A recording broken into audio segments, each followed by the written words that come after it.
Greetings to you all in the name of our Lord and Savior Jesus Christ. கர்த்தருடைய நாமத்தில் உங்களை எல்லாரையும் வாழ்த்தி வரவேற்கிறேன். இந்த அருமையான பைபிள் ஸ்டடியை தேவன் நமக்கு கொடுத்ததுக்காக தேவனை துதிக்கிறேன், ஸ்தோத்திரிக்கிறேன். அது மட்டும் இல்லாமல் இங்கே ஒவ்வொருத்தரையும் தேவன் இதில் ஜாயின் பண்ணி அதன் மூலமாக சத்தியத்தை அதிகமாக அறிந்து இந்த ஜூமிலும் இந்த ஃபேஸ்புக்கிலும் இந்த டெக்னாலஜியின் மூலமாகவும் நாம் தேவனுடைய வார்த்தையை கற்றுக்கொண்டிருக்கிறோம். அதற்காக தேவனை துதிக்கிறேன், ஸ்தோத்திரிக்கிறேன், மகிமைப்படுத்துகிறேன். கர்த்தர் மிக காரியங்களையும் மிக துல்லியமாக அதன் காலங்களிலும் வேலைகளையும் செய்து கொண்டிருக்கிறார். ஹல்லேலூயா. ஸோ எத்தனை பேர் சந்தோஷமா இருக்கீங்க? Get ready with your Bibles, get ready with your notebooks. So allow the Holy Spirit to teach you, because it's not me teaching the Bible, it's the Holy Spirit should teach you. நான் என்னதான் உங்களுக்கு சொல்லி கொடுத்தாலும், நான் என்னதான் உங்களுக்கு நான் வசனத்தை எடுத்து சொன்னாலும், as long as we don't allow, if we don't allow the Holy Spirit, பரிசுத்த ஆவியானவர் அலோவ் பண்ணலைன்னா நம்மளால சத்தியத்துக்குள்ள நிலைத்திருக்க முடியாது, இயேசுக்குள்ள வளர முடியாது, இயேசுவோட நெருங்கி இருக்க முடியாது. So we need the Holy Spirit. It's not about the ministers of God, it's not about the people around, it's not about whom which people who are talking to you. It's all about the Holy Spirit. Allow the Holy Spirit. It's not don't look at me, I'm just a mere human like you. Allow God in your life so that his word will be true in your life. Hallelujah. So இன்னைக்கு நம்ம இந்த Bible ஸ்டடியில book of டேனியலை பத்தி பார்த்துட்டு இருக்கோம். So as a series ஒவ்வொரு சாப்டரா ஒவ்வொரு நாளும் ஒவ்வொரு சாப்டரா பார்த்துட்டு இருக்கோம். ஸோ இது வரைக்கும் நம்ம பார்த்ததுல ஃபர்ஸ்ட் 6 சாப்டர் தானியேல போடுறது ஃபர்ஸ்ட் 6 சாப்டரும் அந்த ஹிஸ்டாரிக்கல் சாப்டரா இருந்தது. அதுக்கப்புறம் 7, 8, 9, 10, 11, 12 பார்க்கும்போது ப்ராஃபிட்டிக்கல் ரெவலேஷன் கலந்த அந்த விஷன்ஸ் கலந்த ஒரு சாப்டரா இருக்கும். எல்லாமே ப்ராஃபிட்டிக்கல் ரெலம்ல உள்ள சாப்டர்ஸா இருக்கும். ஸோ இதை பத்தி தான் நம்ம பார்த்துட்டு இருக்கோம். நேற்றுக்கு நம்ம சாப்டர் 7 பார்த்தோம், அந்த first prophetical visions for Daniel. அதை குறித்து ஆண்டவர் தானியேலுக்கு வெளிப்படுத்தின காரியங்கள். இன்னைக்கும் ஆண்டவர் செகண்ட் விஷன் ஆண்டவர் காமிச்சிருக்கிறார். இது சாப்டர் 8ல இதை பத்தி போட்டிருக்கோம். I'm gonna share the verses with you. It will be in both Tamil and English. Okay, எது உங்களுக்கு கம்ஃபர்டபுளா இருக்கோ you can learn across, so that God's name alone be glorified. நீங்க பார்க்கறவங்க யார் எங்கிருந்து பார்த்தாலும் may God's name alone be glorified. அவரை மட்டும் நீங்க உயர்த்துங்க, அவரை மட்டும் நீங்க மகிமைப்படுத்துங்க. Hallelujah. So I will share the screen. Thank you, Jesus. Okay. Praise you. Daniel chapter 8. இதில் பார்க்கும்போது இந்த ஃபர்ஸ்ட் விஷன் நம்ம நேற்றுக்கு பார்த்தோம். அதில் இந்த சிங்கம், கரடி, அந்த மாதிரிலாம் விஷன்ஸ்லாம் பார்த்து, சிங்கம், கரடி, அதுக்கப்புறம் லெப்பர்டு, அதுக்கப்புறம் ஒரு விசித்திரமான மிருகங்கள், இதெல்லாமே நம்ம பார்த்தோம் நேற்றுக்கு. செகண்ட் விஷன்ஸ் திருப்பி பார்க்குறாரு. இது என்னன்னு நம்ம பார்க்கலாம். டேனியல் 8:1 பார்க்கும் பொழுது, during the 3rd year of the king Belshazzar, king Belshazzar நேபுகாத்நேசரோட பையன் reign, I Daniel saw another vision. இது அந்த அந்த அந்த பாபிலோனுடைய சாம்ராஜ்யம் நடந்து கொண்டிருக்கும் போது இந்த 2 விஷன்ஸையும் பார்க்கிறாரு. ஃபர்ஸ்ட் விஷன் பார்த்ததும் இந்த சாம்ராஜ்யத்துல தான், அது கிங் பெல்ஷாசார் ஆளுகை செய்து கொண்டிருக்கும் போது தான். அதே போல திருப்பி செகண்ட் விஷன் திருப்பி ஒன்று பார்க்கிறாரு. So another vision following the one that had already appeared to me. Okay, அதை அது ஃபர்ஸ்ட் பார்த்துட்டு அதுக்கப்புறம் கொஞ்ச நாள்லயே இந்த விஷயம் ஆண்டவர் அவனுக்கு காமிக்கிறாரு இந்த இடத்துல. Thank you Jesus. Oh fine. அப்போ இதுல பார்க்கும்போது இதுல ஸ்டார்டிங் பாபிலோனுடைய சாம்ராஜ்யத்திலிருந்து பார்த்தாரு. இதுல ஸ்டார்டிங் விஷன் ஆண்டவர் காமிக்கிறது மேடோ பெர்ஷியா விஷயம், அதாவது அந்த சாம்ராஜ்யத்திலிருந்து தான் ஆண்டவர் காமிக்கிறாரு. இது வித்தியாசமா இருக்கும். அது பார்க்கும்போது நம்ம காட்டு மிருகங்கள்லாம் இருந்தது, இது நாட்டு மிருகங்களா இருக்கு. ஓகே, அது காட்டுல பார்த்த மிருகங்கள் பயங்கர கொடூரமான மிருகங்கள். ஃபர்ஸ்ட் பார்த்ததுலாம் இந்த லயனு, பேரு, அதுக்கப்புறம் லெப்பர்டு, சிவங்கி, இந்த கரடி, இதெல்லாம் சிங்கம், இதெல்லாமே காட்டுல பாக்குற மிருகம். இது நாட்டுல வளர மிருகமா இருக்கு. இதுல பாக்குற தரிசனங்கள். இது எதை குறிக்கிறது நம்ம பார்க்கலாம். தானியேல் 8:3-4 நீங்க பார்க்கும் பொழுது, as I looked up I saw a ram with 2 long horns standing beside the river. Okay, ram beside the river. One of the horns was longer than the other, even though it had grown later than the other one.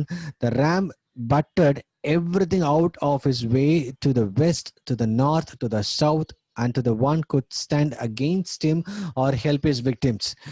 He did as he pleased and become very great. பாருங்களேன். Thank you Jesus.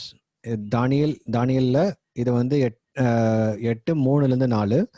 Thank you Lord. Okay, price you. நான் என் கண்களை ஏறெடுத்து பார்த்தேன், இதோ 2 கொம்பு உள்ள ஒரு ஆட்டுக்கடா ஆற்றிற்கு முன்பாக நின்றது.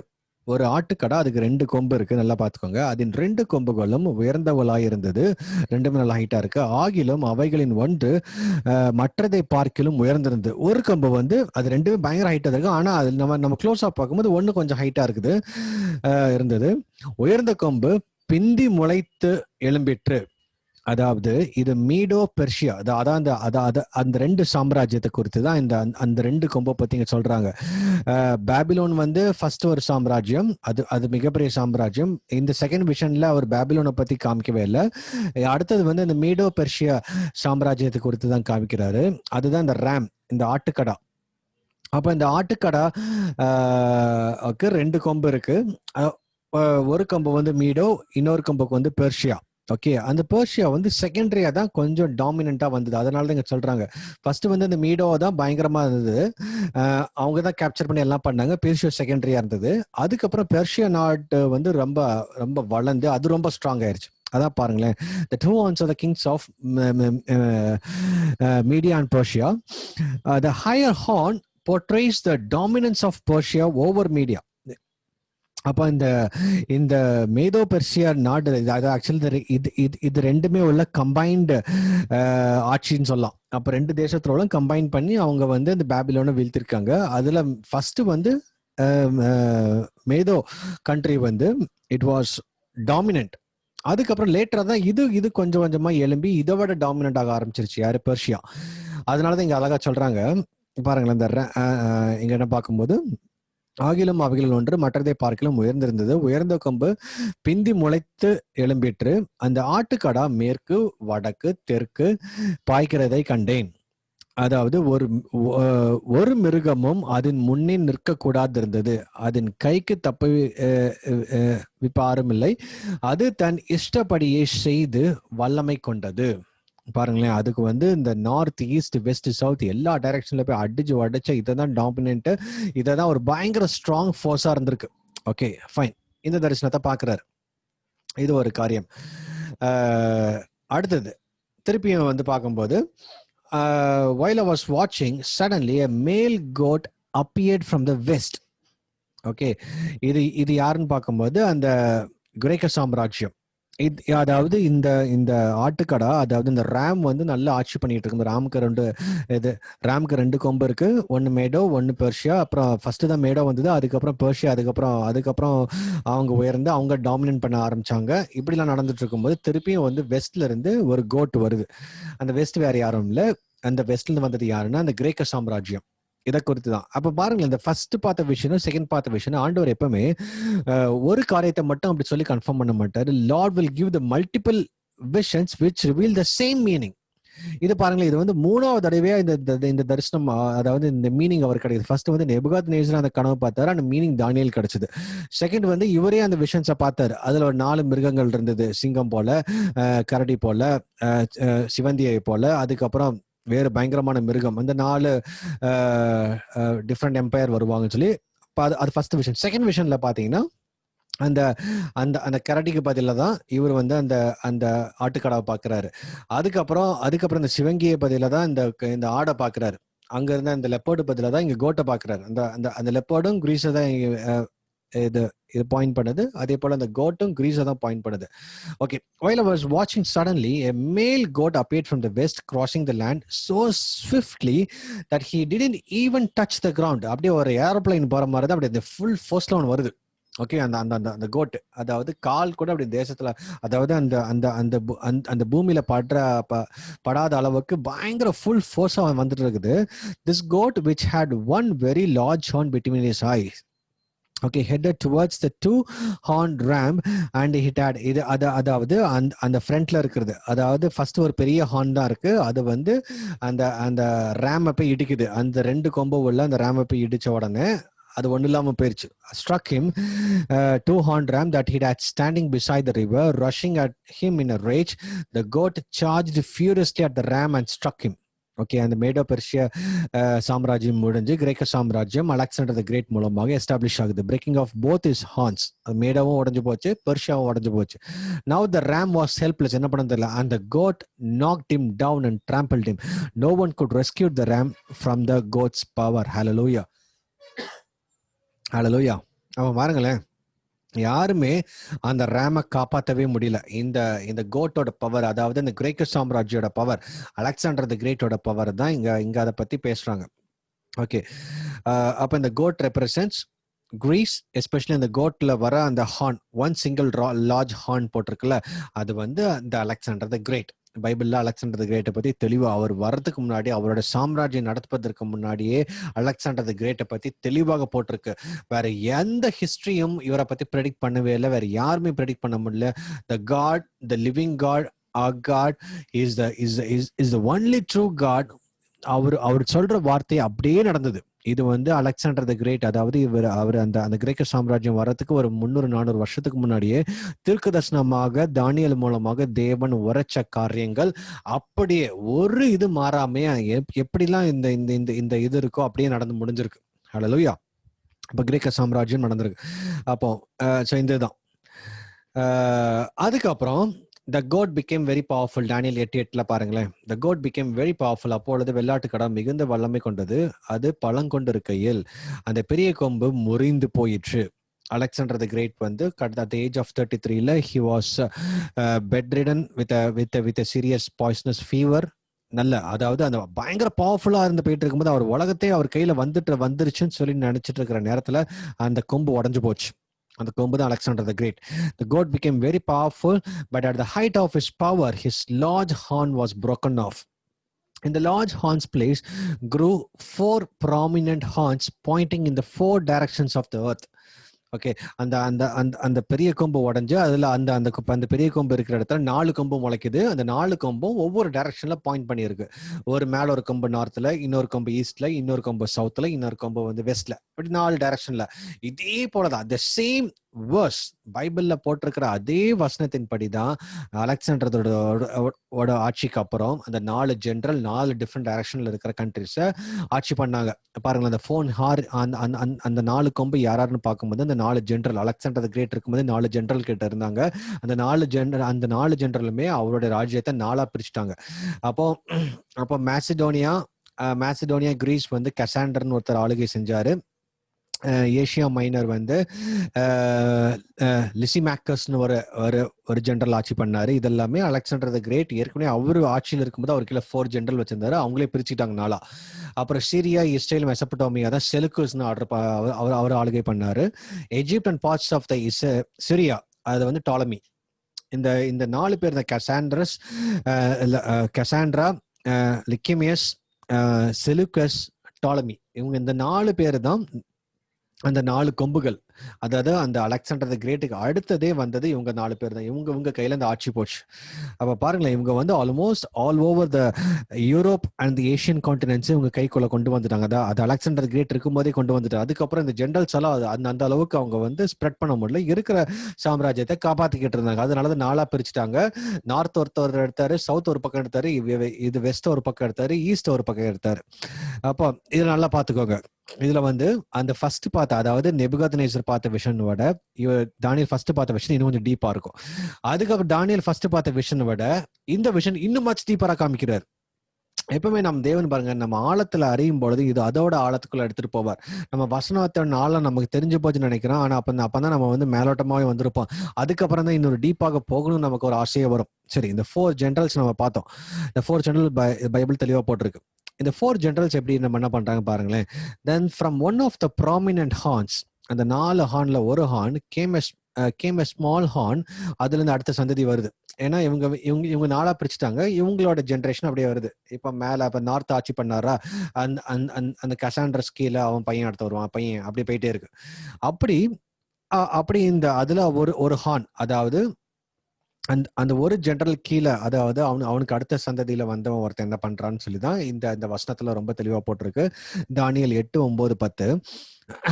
And then from one of the prominent horns came a small horn whose power grew very great. Okay, இது வந்து அந்த செலுக்குவஸ் ஜெனரலை பத்தி போட்டிருக்கு. செலுக்குவஸோட சந்ததியை வந்து, அதாவது அவன் ஆட்சி பண்ணிட்டு இருந்தான். அவனுக்கு பிறந்த ஒரு சந்ததியில இருந்து ஒருத்த எலும்பும் அவன் லிட்டில் ஹானா தான் இருக்கிறான். It extended towards the south and east and towards the glorious land of Israel. ஏன்னா செலுக்குவஸ் தான் பாருங்களேன், நம்ம ஏற்கனவே பார்த்த மாதிரி அந்த செலுக்குவஸ் தான் இஸ்ரேலு, சிரியா, மெசபடோமியா இது எல்லாமே செலுக்கோஸ் தான் ஆட்சி பண்றாரு. செலுக்கோஸ் வந்து ஒன் ஆஃப் த ஜெனரல். அந்த செலுக்கோஸோட பையனும் அவனுக்கு கீழே வந்த ஒரு சந்ததியில ஒரு சின்ன ஹார்ன் எலும்பி அவன் என்ன பண்றான்னா, thank you Lord Jesus, hallelujah, price you. Okay, பாருங்களேன். அப்போ நான் ஏற்கனவே சொன்ன மாதிரி அந்த அலெக்சாண்டர் வந்தான். அந்த அலெக்சாண்டர் கீழே அந்த 4 ஜெனரல் இருந்தாங்க. அந்த 4 ஜெனரல் அந்த 4 டிஃப்ரெண்ட் டைரக்ஷன்லயும் அவங்க ஆட்சி பண்ணாங்க. நார்த் ஒருத்தர், சவுத் ஒருத்தர், ஈஸ்ட் ஒருத்தர், வெஸ்ட் ஒருத்தர். நம்ம பார்த்தோம் மேசிடோனியா, கிரீஸ் வந்து கசாண்டா, அல்லது அதே மாதிரி ஏஷியா வந்து Lysimachus, Syria, Israel, Mesopotamia, Seleucus, Egypt, அந்த பார்ட்ஸ் ஆஃப் சதர்ன் சிரியா வந்து டாலமி. இந்த 4 ஜெனரல் தான் அவங்க அலெக்சாண்டருக்கு அடுத்ததுபடியே வந்தாங்க. இது வசனம் தெளிவா சொல்லுது. சரி, இதுல வந்து ஒரு 3வது ஜெனரல் வந்து இஸ்ரேல் மெசபடோமியா ஆட்சி பண்றாரு. அவரை பத்தி தான் அடுத்த வசனத்துல போட்டிருக்கு. அப்போ அவர் வந்து அந்த இஸ்ரேல் எல்லாம் ஆட்சி பண்ணிட்டு இருக்காரு. தானியேல் 8:9-10 பாருங்க. It's power reach to the heaven where it attack the heavenly army throwing some of the heavenly beings and some of the stars to the ground and trample தம்.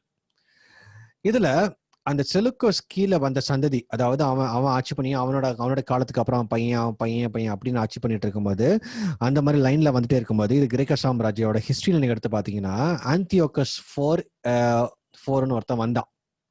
ஆந்தியோகஸ் தான் அவனோட ஒரு ப்ராமினன்ட் நேம்.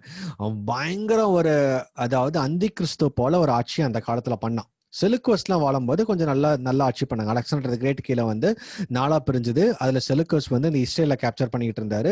அந்த இஸ்ரேல இவங்க தான் ஆட்சி பண்ணிட்டு இருக்காங்க. கிரேக்க சாம்ராஜ்யம் வந்து இஸ்ரேல் ஆட்சி பண்ணிட்டு இருக்காங்க. அப்போ அதுல ஒருத்தன் வந்ததான் அந்த ஆந்தியோகஸ். அந்த லிட்டில் ஹார்ன் வேற யாரும் போட்ல, அது ஆந்தியோகஸ்னு அவர் பேரு. அந்த செலுக்கோஸோட லைன்ல வந்தவர். அவர் என்ன பண்றாருன்னா, அவர் வந்து இந்த 167 BC-ல வந்து சிரியா, இஸ்ரேல அவர் தான் ஆட்சி பண்றாரு. யாரு?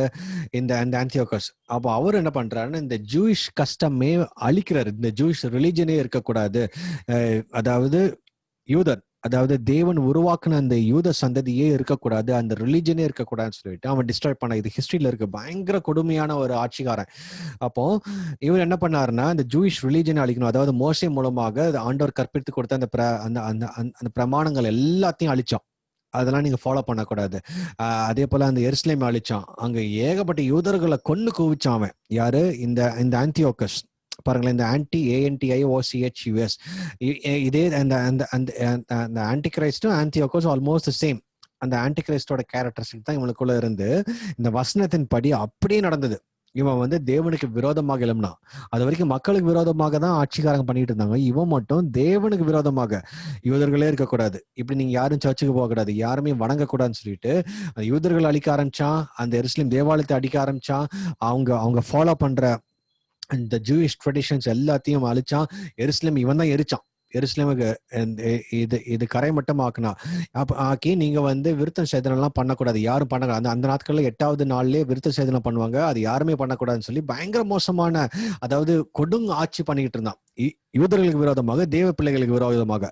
அதனாலதான் பாருங்களேன், இவனோட பவர் என்ன ஆகுதுன்னா, அந்த தானியேல் 8:10 it's powers reach to the heaven எதிராகவும் தேசத்தினரும் மிக பெரிதாயிற்று. அது வானத்தின் சேனை பறைந்தும் வளர்ந்து, அதாவது தேவனுக்கு நேராக வந்து ஆட்சி இது பண்றவன், அதாவது அந்த தேவ பிள்ளைகளுக்கு நேராகவும் தேவனுக்கு நேராகவும் அதன் சேனையை நட்சத்திரங்களின் சிலவற்றை பூமியில விழ பண்ணி அவைகளை மிதித்து.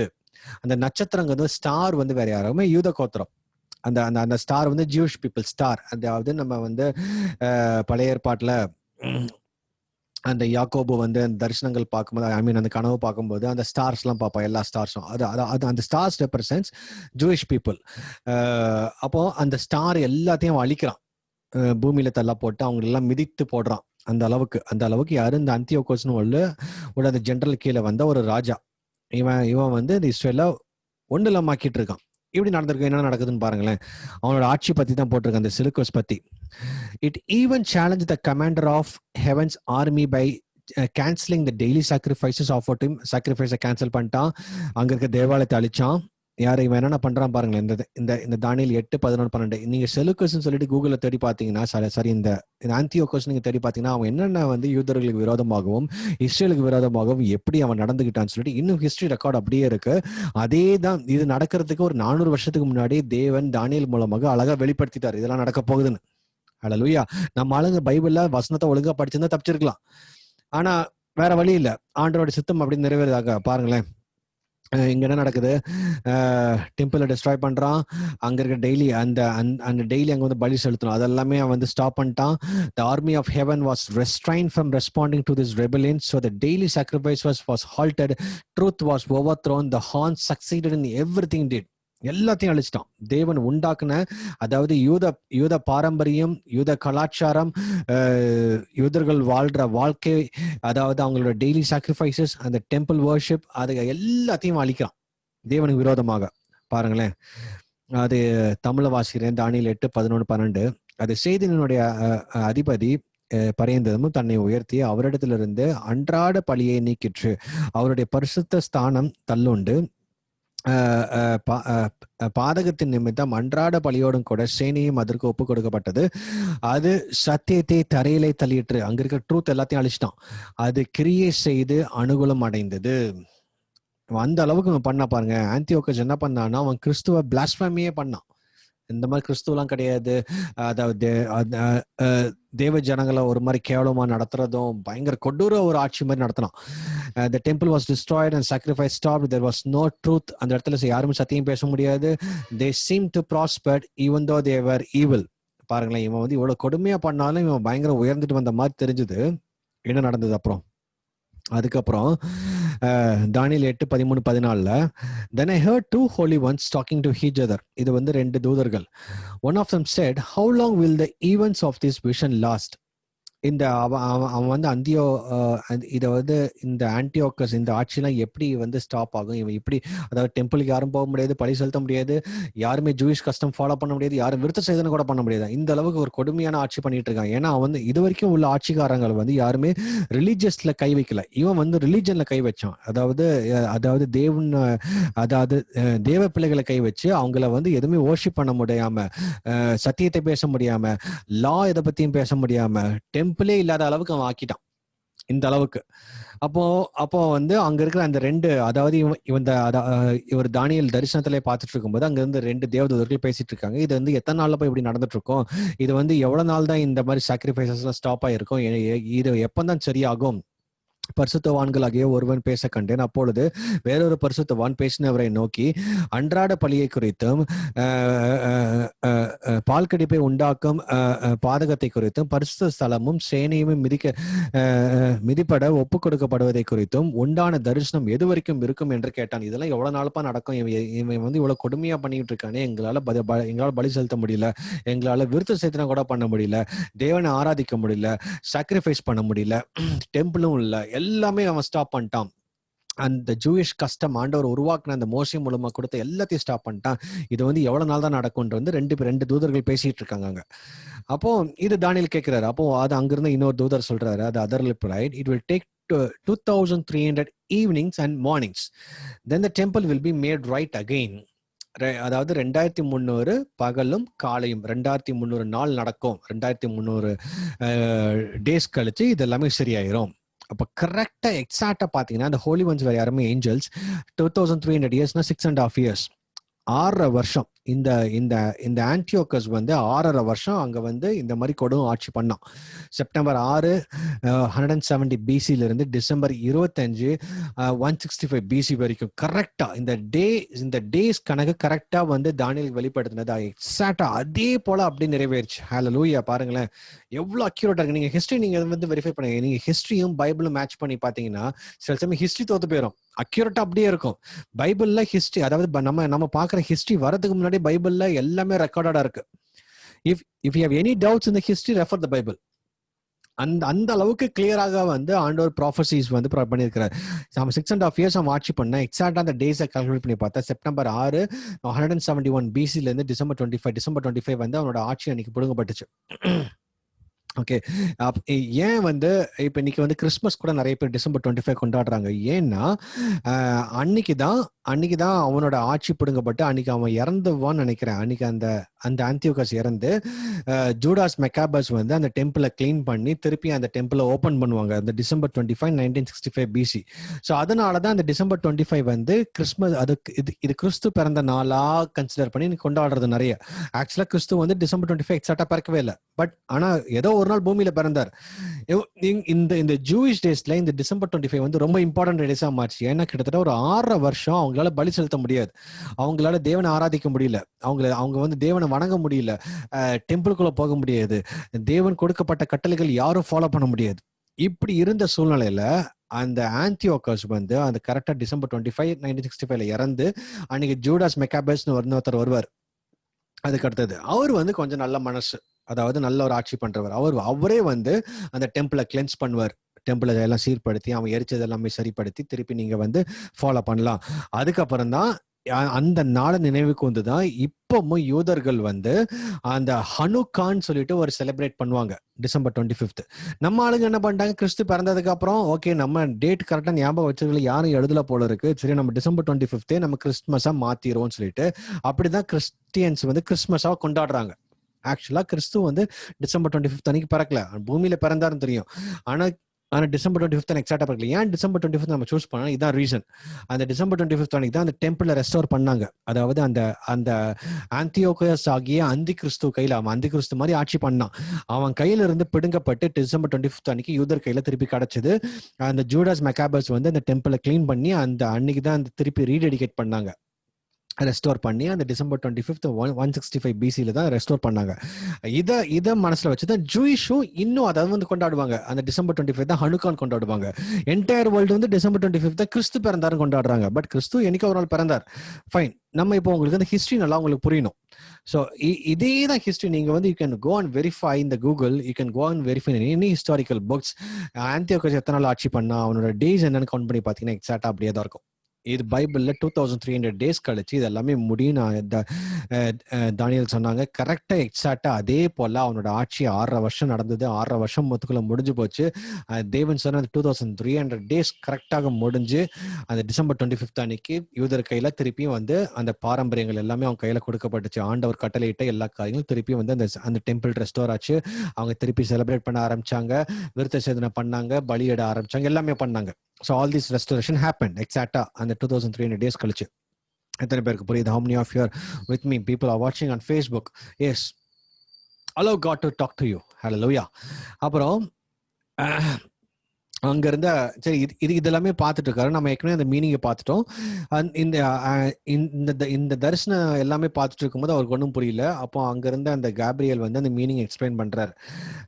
நம்ம இந்த மீனிங் தான் இப்போ ஆக்சுவலா பார்த்தது. மேபி நான் கொஞ்சம் ஃபாஸ்டா போறேன். Daniel 8:16 then I heard a human voice calling out from the Ulai river, Gabriel, tell this man the meaning of his vision. இந்த விஷன் நான் பார்த்துட்டு அவரோடே வந்துட்டு இருக்கும்போது அங்க இருந்து ஒரு சத்தம் மட்டும் கேட்குது, காப்ரியலே நீ இந்த தானியலுக்கு இந்த மீனிங்கை சொல்லி கொடுங்க. அப்போ நம்ம பார்த்த அந்த மீனிங் எல்லாமே சொல்லுவார், வரிசையை வருவார். அதாவது ஃபர்ஸ்ட் வந்து ரேம் வந்தது, ரேம் வந்து வேற யாருமே இல்லை, இந்த ஆட்சி தான் அதுதான் மேடோபர்சி ஆட்சி. அதுக்கப்புறம் கோட்டு, அந்த கோட்டு வந்து அலெக்சாண்டர் கிரேட்டா இருக்கும், அதுக்கு வந்து ஒரு கொம்பு பயங்கரமா இருக்கும், அதுக்கப்புறம் அந்த கொம்பு உடஞ்சு 4 கொம்பா வரும், அந்த 4 கொம்பு 4 சென்டர், அதெல்லாம் டீட்டெயில் எக்ஸ்பிளைன் பண்ணுவார். சரி, அதெல்லாம் அப்படியே நடந்தது.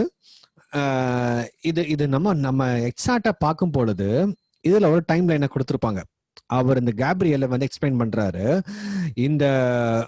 இந்த ஆந்தியோகஸ் பீரியடும் இனிமேல் வரக்கூடிய அந்த அந்தி கிறிஸ்து ஆட்சியும் ஆல்மோஸ்ட் சிமிலரா இருக்கும்னு சொல்லிட்டு இங்க வந்து எக்ஸாக்டா வந்து இது பண்றாரு, எக்ஸ்பிளைன் பண்றாரு. வேணா பாருங்களேன், நான் இந்த வசனத்தை மட்டும் வாசிக்கிறேன். தானியல் 8:23-25 வரைக்கும். And at the end of their rule, when their sin is at its height, a fierce king, a master of intrigue will rise to power. இதான் அந்த ஆந்தியோகஸ். Okay, he will become very strong, but not by his own power. He will cause a shocking amount of destruction and succeed in everything he does. இது நம்ம ஏற்கனவே பார்த்துட்டோம், இவன் எப்படி வந்து அழிச்சிட்டு போவான்னு. He will destroy powerful leaders, devastate the holy people. யூத மக்கள் அழிப்பான், அந்த யூத பிளேஸ் அழிப்பான், எல்லாமே பண்ணுவான். He will be a master of deception and will become arrogant. He will destroy many without warning. எந்த ஒரு வார்னிங் இல்லாம லட்சக்கணக்கான யூதர்களை கொண்டு குவிச்சவன் இவன்.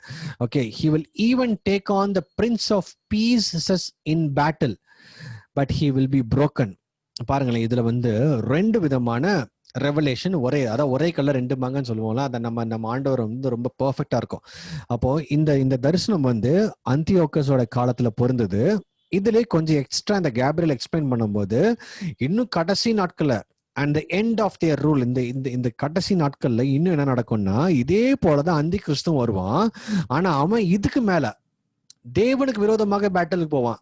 அப்பதான் அங்க பாருங்க இந்த வசனம் தானியேல் 8:25, he will even take on the prince of princes in battle. அது யார்? இயேசு கிறிஸ்து. but he will be broken though not by human power. Hallelujah. So Antiochus வந்து அவர் வந்து அந்த 6.5 வருஷம் ஆட்சி பண்ணாரு. அதுக்கப்புறம் திருப்பி அவர் அழிக்கப்பட்டாரு. அதுக்கப்புறம் வேற ஒரு ஆட்சி வந்தது. ஆனா அதே மாதிரிதான் அந்தி கிறிஸ்து இதே கேரக்டரிஸ்டிக்ஸ் தான் அவனும் பண்ணுவான். யூதர்களை அழிப்பான், யூதர்களை வந்து கொடுமைப்படுத்துவான். அப்ப யாரும் டெம்பிளுக்கு போக முடியாது, டெம்பிள்ல வந்து சாக்ரிஃபைஸ் நடத்த முடியாது, யாரும் ஆராதிக்க முடியாது, ஜெபம் பண்ண முடியாது, எல்லாமே பண்ணுவான் யாரும் அந்தி கிறிஸ்து காலத்துல. ஆனா பிளஸ் இன்னொன்னும் பண்ணுவான், அவன் தேவனுக்கு விரோதமாக பேட்டில் போவான். ஆந்தியோக்கஸ் தேவனுக்கு விரோதமாக பேட்டில் போல. அப்ப இதுல பாருங்க, எக்ஸ்பிளைன் பண்ணும்போது இந்த கேப்ரியல் அழகா எக்ஸ்பிளைன் பண்றாரு. இது வந்து அந்த கிரேக்க சாம்ராஜ்யத்துல ஒரு கிங் வருவான், செலுக்கஸ். அவனுக்கு கீழே பிறந்ததான் இந்த ஆந்தியோக்கஸ். அவன் வரும்போது யூதர்களுக்கு விரோதமாக அவன் கொடுமை பண்ணுவான். இதே போலதான் ஆன்டி கிரைஸ்டும் கடைசி காலத்துல பண்ணுவான்னு சொல்லி ரெண்டு மீனிங்ல இதுல வருது பாருங்களேன். The Antichrist who will oppose Christ during the great tribulation. Certainly the devious work of Antiochus and of the Antichrist is the same character. ஆன்டிகிரைஸ்டோட சிம்பிள் சாம்பிள் தான் அப்ப ஆந்தியோக்கஸ்.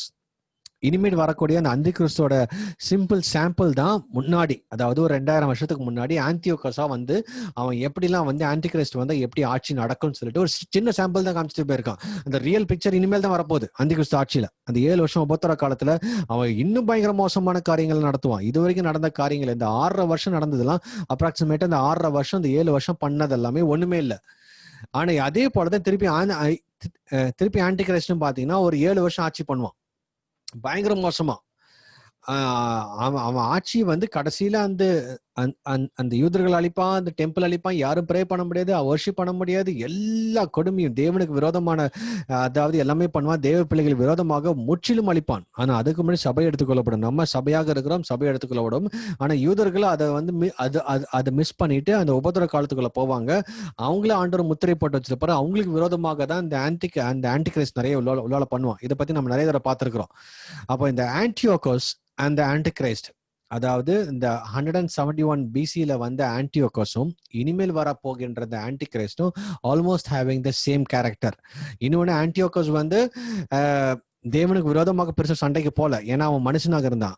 ஆனா அதே போல ஆன்டிகிரைஸ்ட் வந்து தேவனுக்கு விரோதமாக சண்டைக்கு போவான். அதுதான் இந்த வசனத்துல கடைசியில போட்டிருக்கு, தானியேல் 8:25. ஓகே, என்ன போட்டிருக்கு?